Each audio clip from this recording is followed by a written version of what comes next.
I love you, Lord. Oh, your mercy never fails me. And all my days I've been held in your hand. From the moment that I wake up until I lay my head, oh, I will sing of the goodness of God. Sebuah kehormatan bagi saya, David Manalwi, akan menjadi pembawa acara dan sekaligus moderator pada malam hari ini. Dan pada kesempatan ini kita akan menyaksikan beberapa hal yang penting, yaitu diluncurkannya kembali buku bersejarah yang ditulis langsung oleh Bapak Almarhum Letjen TNI Purnawirawan TNI. Di akhir kita juga akan menyaksikan seremoni peluncuran buku sekaligus memperingati hari lahir beliau yang pada tanggal 29 Februari nanti, jika beliau masih ada, akan genap berusia 104 tahun.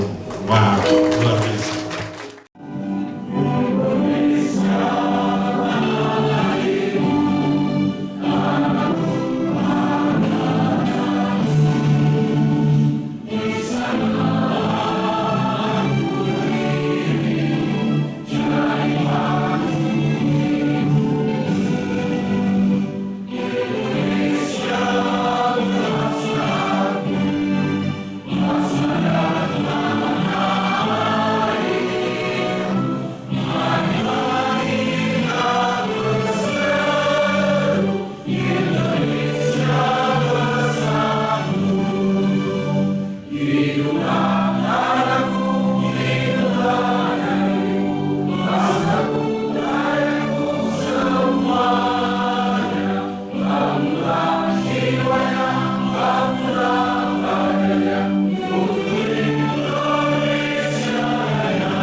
Saya cuma bilang terima kasih kepada Bapak Jakob, Bapak Siswono, Bapak Martin Huta Barat, Bapak Sambuaga, Bapak Khairul Aswar, dan semua yang ada di sini, dan Bapak Hapos Naziralahi, semua yang ada di sini. Terima kasih banyak, dan keluargaku, semua kami tim dari keluarga besar Opung Ahemani, yaitu kakek Ahemani Uruk, bekerja keras untuk mewujudkan acara ini. Satu hal, waktu itu saya sering ke Gramedia itu agak pusing, kenapa ya? Opung saya itu nggak tampil bukunya di situ gitu. Jadi diskusi sama keluarga besar, alangkah baiknya bahwa buku Opung diluncurkan karena itu buah tangan sendiri, bukan karena ada yang mengumpulkan, tapi beliaulah yang menulis sendiri dan mencetaknya. Nanti ada tampilannya kalau bisa dilihat. Akhirnya keluarga besar setuju, jadilah seperti ini. Saya bersyukur pada orang-orang yang saya hubungi, mereka cukup responsif dan bagus gitu ya. Saya tambah, wah ini perlu gitu ya, karena ketika saya baca buku Opung, saya sambil bacanya itu hampir nangis ya, karena memang perjuangan hidup dia di masa muda gitu ya, nggak gampang. Kayak kami generasi muda serba instan. serba ada. Opung saya mesti berjuang dulu baru ada gitu ya. Sampai diskusi juga sama Bapak Yako, Bapak Martin, dan Bapak Siswono, mereka cukup bangga. Dan saya GR gitu ya, jadi cucunya Bapak Aiman Yurok seperti itu. Dan saya, mari kiranya buku ini seperti kata Bapak Pendeta Otto Pasaribu, ini menjadi inspirasi khususnya generasi muda. Karena kami generasi muda ini mungkin selalu instan ya, apa-apa cepat, nggak kayak dulu cepat, mesti berjuang dulu baru meraih apa yang diinginkan. Kami terlalu enak gitu ya. Jadi melalui hal ini, mari kita nikmati acara Bapak Legend Aiman Yoro sehingga ini menjadi berkat bagi banyak orang. Terima kasih, Tuhan memberkati. Tetapi yang saya Anna Siregar tadi mengatakan, Mak, Korindu, buku Opung itu ada di dunia dia. Karena dia paling dekat sama Opungnya. Jadi saya coba apa yang dikatakan Bapak sama saya kalau meminta begini Pak, nah kerjakan. Saya juga mencoba anak saya. Hubungilah ini. Saya kira kalau dia mampu, teruskan. Kalau tidak mampu, jangan. Hubungilah sama Yakob, sama Siswono, sama Martin, dan lain-lain. Karena saya pernah berjumpa sama Siswono itu, Bapak Siswono di rumah waktu menjenguk Bapak. Terus Yakob Tobing di rumah sakit Gatot Subroto kalau nggak salah. Saya masukin dari belakang. Almarhum Sawono waktu itu di Cikini, tapi beliau mau menghubungi ke sana, sudah berpulang kepada Tuhan Yang Maha Kuasa. Jadi inilah sejarahnya, karena desakan sianyama, aku rindu Opung ada. Maka saya ketahui bahwa Bapak ini juga selalu yang paling berani saya sendiri daripada anaknya laki-laki yang 4. Jadi saya bertengkar gitu, baik di adat, baik di politik. Saya diajarin jangan berpolitik kalau nggak ada duitnya, tapi mau cerita. Nah itu jadi bersyukurlah karena memikirkan itu sehingga terjadilah kali ini. Jadi terima kasihlah kepada Aman Tobing, Aman Siswono, sama Aman Martin yang selalu dihubungi. Karena dia unik, fotonya Bapak didahulukan, baru ini cucu Pak Iman Nur, itu cara dia. Nah karena dia berani begitu, saya kabulkanlah permintaannya. Tidak saya tahu kali kalau nggak salah ini. Sudah dia baca buku Bapak, saya bawa dari kampung dari Samosir dulu. Itu sudah di Samosir, saya tidak tahu itu. Saya bawa ke sini, mereka baca-baca. Jadi karena dia mengusulkan itu, saya hayatin. Kalau Bapak ini sebetulnya pada mudanya itu nggak ada yang dekat anaknya, nggak ada. Cintanya itu hanya apa? Kerja. Sampai Golkar jam 2. Yang saya menjadi dekat sama Bapak ini sudah hari 2 hari sudah sakit-sakitan.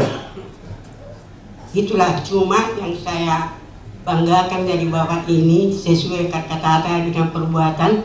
Inang sasada hodo buruku asa Bapak jangan permalukan saya. Waktu saya tahu ini tahun 1969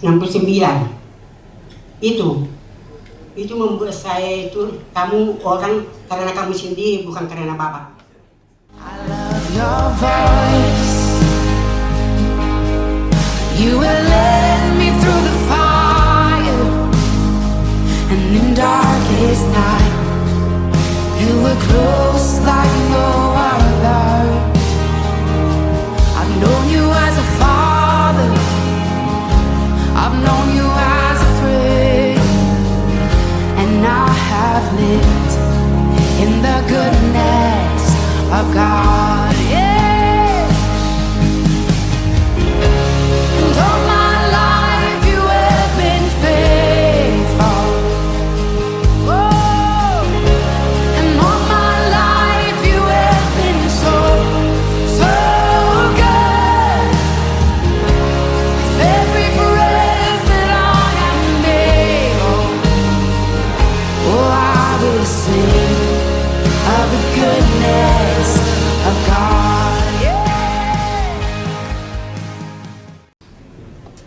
bagi kami materi itu perlu, tapi bukan nomor satu. Dan itu didikan Bapak. Jadi kami, walaupun kami apa adanya, mungkin orang-orang lihat kami penampilan ya biasa-biasa aja ke orang kampung. Yang kami perlukan adalah damai sejahtera. Jadi itulah didikan Bapak. Jadi di hari tuanya, Bapak sering setelah pensiun mengumpulkan kami mau bercengkrama, tapi secara batin kami tidak bisa lagi menyatu. Begitu makan di Hotel Borobudur, di hotel mana, satu-satu itu keluar. Kami tinggal Bapak sama Mama yang duduk di situ. Karena sudah merasa risih.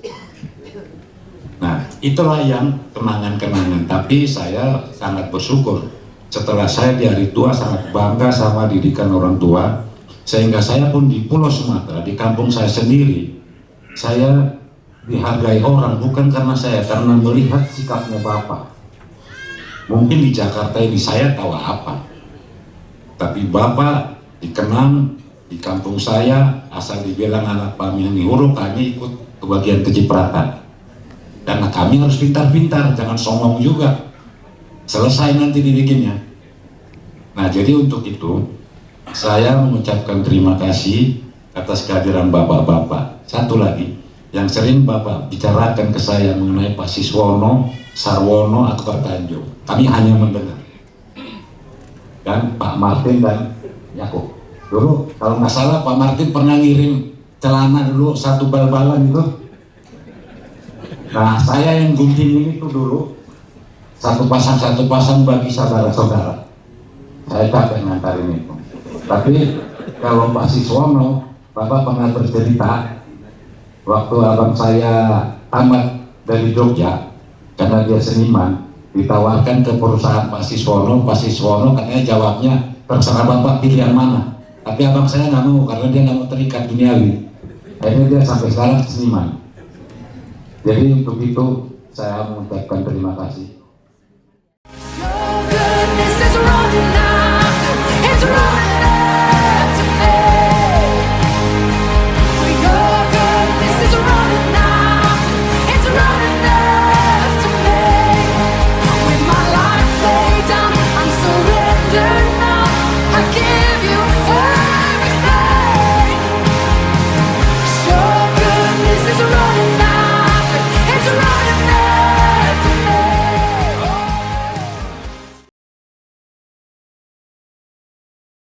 Ini berangkat dari sebuah kerinduan untuk menuliskan sebuah biografi. Nah, boleh diceritakan ya Bu Gaga, ini kan manuskripnya udah agak lama gitu ya, dan juga harus dimodernisasikan gitu istilahnya dengan konten sekarang. Nah, apakah ada kendala khusus dan juga tantangan dalam penulisan kembali dari buku ini? Boleh diceritakan? Jadi naskahnya itu ada dua, tebal-tebal semuanya. 600 sih ya, sekarang. satu naskah itu sekitar 500-an kalau tidak salah. Jadi ada dua jilid kemudian sebenarnya sih tidak terlalu sulit ya. Ini catatannya begitu saya baca, waduh, catatan harian, sebenarnya catatan harian beliau. Catatan yang ditulis secara detail bagaimana peristiwa-peristiwa yang dia dialami, yang Bapak Aremani itu alami dari mulai masa dia kecil dari tahun 1920. Jadi yang naskah pertama 1920 sampai 1948, kemudian naskah kedua 1948 sampai 1965. Seperti itu, naskah itu bersekali. Itu saya bilang, ini saya akan bukukan, kemudian saya itu kalau mengulang mengetik dua naskah itu bakalan lama, bisa bertahun-tahun, berbulan-bulan lah untuk menulis kembali. Ini bukunya. Kemudian akhirnya saya bawa naskah ini ke sekolah. Sambil di jam-jam kosong saya ngajar, saya ngetik ulang. Datang murid sekarang kan lebih jago ya Bapak Ibu ya daripada saya sendiri sebagai gurunya. Ibu mau ngapain? Ibu lagi ngetik ini. Bu, Ibu bakalan lama berbulan-bulan untuk mengetik ini. Gini Bu, sini saya ajarin. Akhirnya saya diajari bagaimana screenshot pakai Google, tinggal dipoto, langsung jadi tulisannya ke laptop saya. Sampai itu murid 3 kali melihat saya mengetik, Ibu, dia bolak-balik datang, emang gimana caranya? Begini Bu, akhirnya saya jadi murid. Jadilah ini hanya beberapa bulan selesai akhirnya. Yang lucu mungkin saya dengan mereka ini semua pejabat. Karena saya, walaupun pangkat saya letnan, paling dihormati di Kalimantan. Karena pertama ini Pak Aiman Huruk, yang kedua Bapak Jenderal Panggabean. Kedua orang ini sangat menghormati saya. Karena saya Silalahi dan istrinya juga Silalahi. Jadi saya udah-udahnya.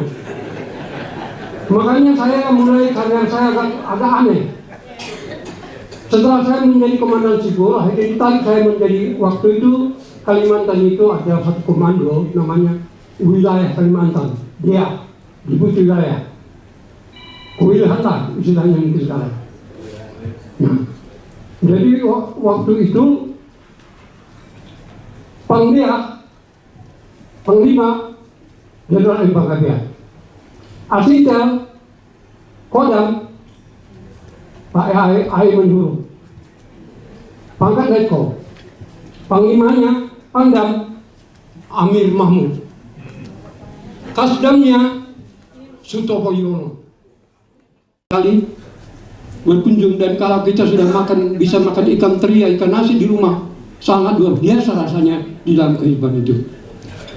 Ajar-ajar dari seorang jenderal yang sekarang ini yang saya hormati, itulah yang bikin saya mungkin sampai saya sekarang masih saya ingat bagaimana beliau ini menghadapi orang, dan caranya hidup berpakaian pun saya tiru, yaitu pakaiannya pun sederhana, yang bolong-bolong pun masih dia pakai, luar biasa. Artinya apa dibilang ke saya?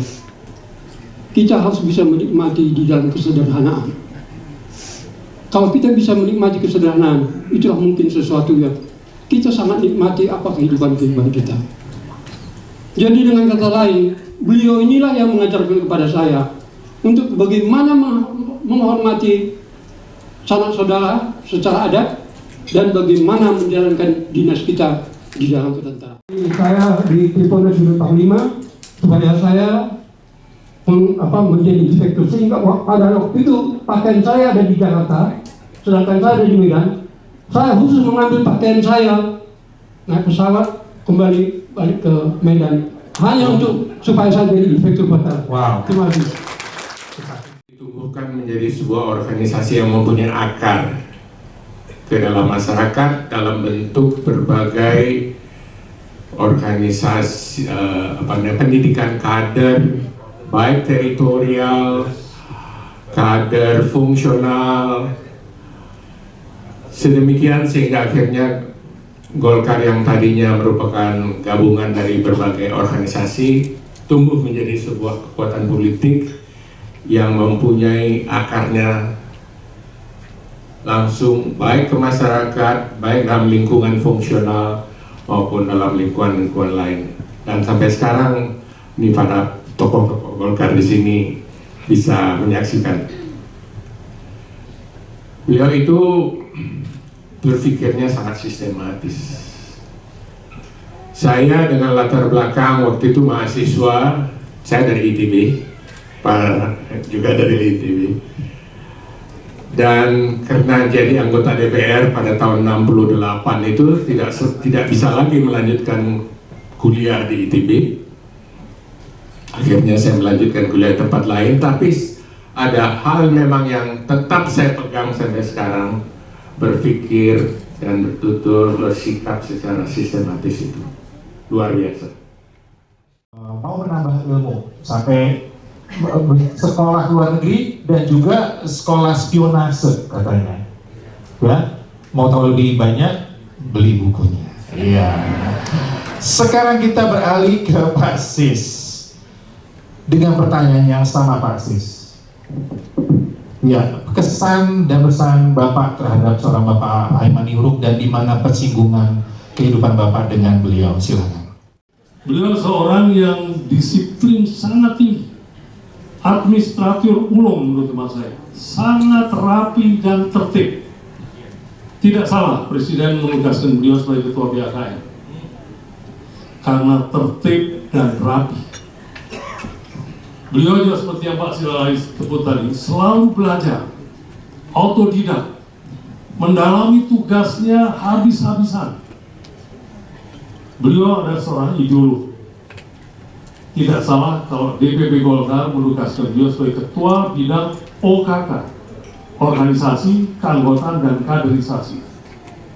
Dan karya besar beliau adalah terbentuknya kader penggerak teritorial desa, karakter des.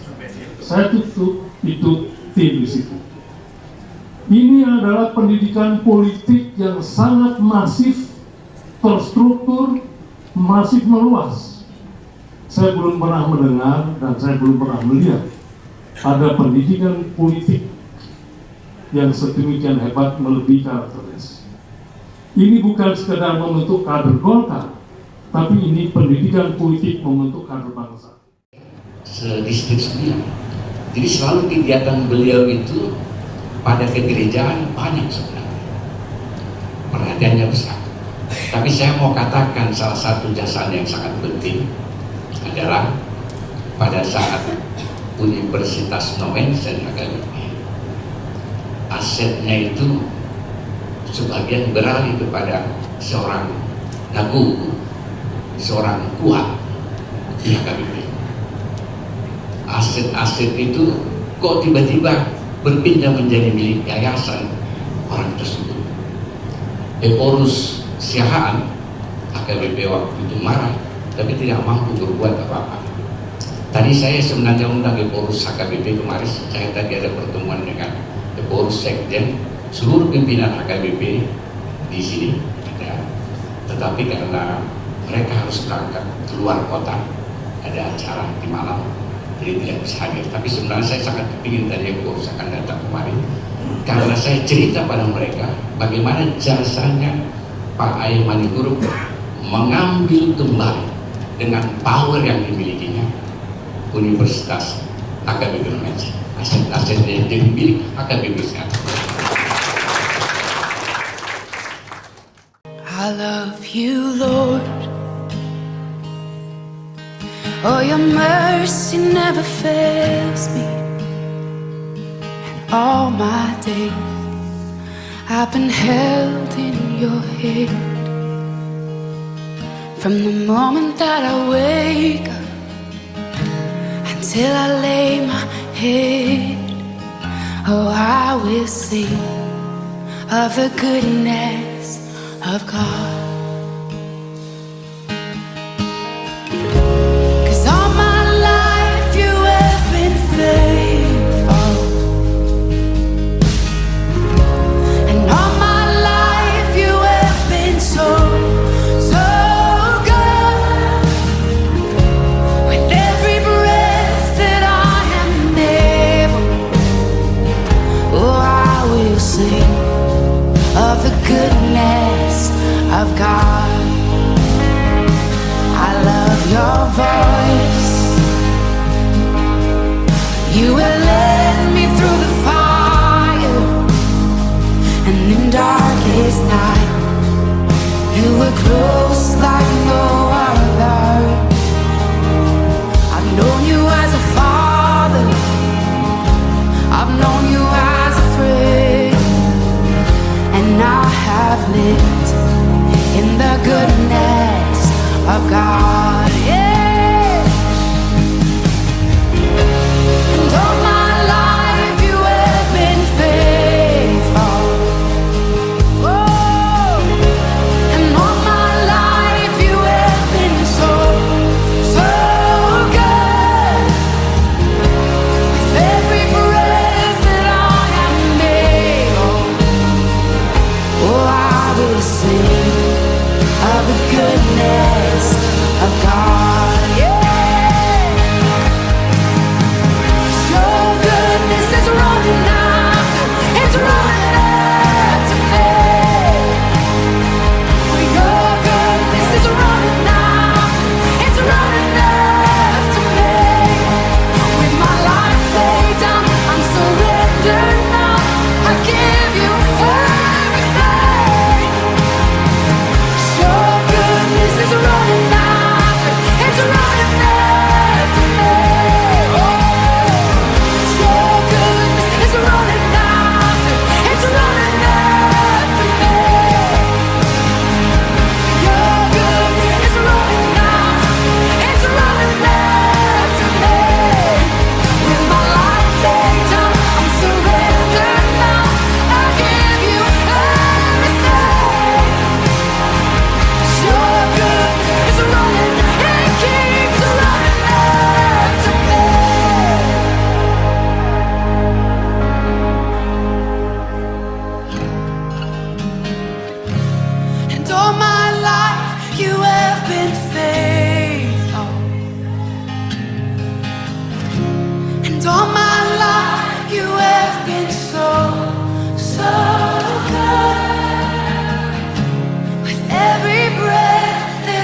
goodness of God.